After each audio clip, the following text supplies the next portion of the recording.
I've discussed this topic in previous videos, but it's so important that it's worth talking about again. Two things that many of us take for granted, but are very important, and if we can't perform these tasks, life can become very difficult. And those two things are walking and carrying things. If you think about your daily life, think about how much you're walking upright, moving around, and carrying things. So it only makes sense that we practice getting good at both of these things. And when you walk while carrying things, it's a really effective way to train your muscles, train your body, get fit, and it feels natural. So one of my favorite tools is a basket, plastic basket, especially if it has handles.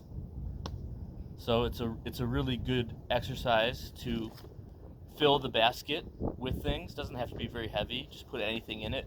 Groceries, books, anything you can find that has a little weight. So it ends up being, 10, 15, 20 pounds.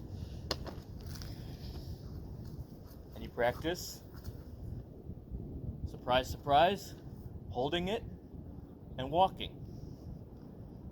And when you do so, you focus on your posture, keeping your hips pushed forward, your shoulders back, chest open, abs braced, and you practice walking while holding a basket. And you can practice lowering it, picking it up, and it doesn't take very long, but you'll feel it's a tremendous workout. And then an additional exercise you can do, you can empty the basket. It's empty now, obviously. And I've performed this exercise in other videos, but the side raise with a very light object. The side raise and the front raise. Brace the glutes, brace the abs for a punch.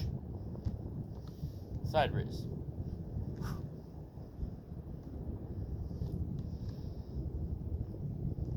I've said this in other videos. I think the last one I made, but I'll say it again. Anytime you're lifting something and you're lifting your hand over your shoulder, it doesn't take very much weight. My shoulder's burning immensely already.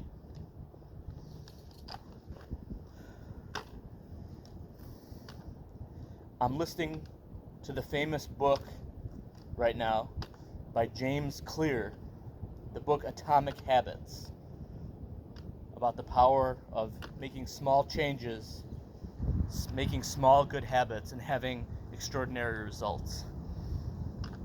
And it really resonates with me in terms of my approach to fitness and health. When you get in the habit of finding fun ways to use your muscles, use your body,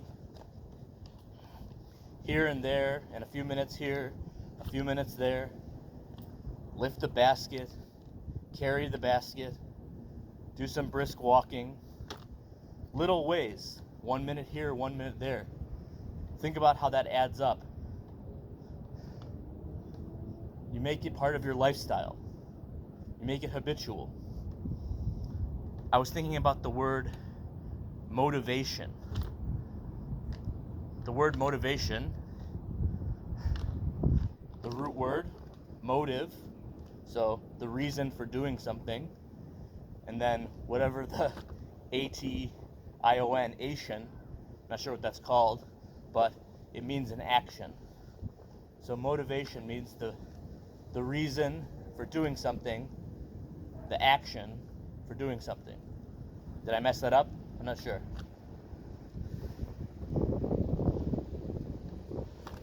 The motivation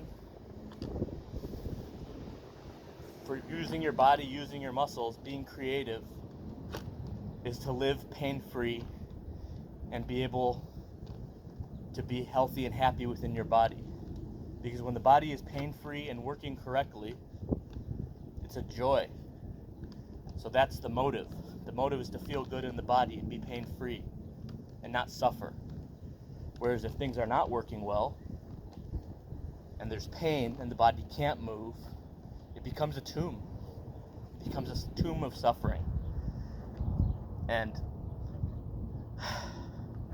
I believe my gift with this stuff is to not motivate you to do it, because that's like a loaded word. Motivation, but help you see the motive. So you don't need to be motivated by something externally. And the motive-ation and the act of becoming creative in how to stay healthy and move comes from within. Something to think about. Thank you.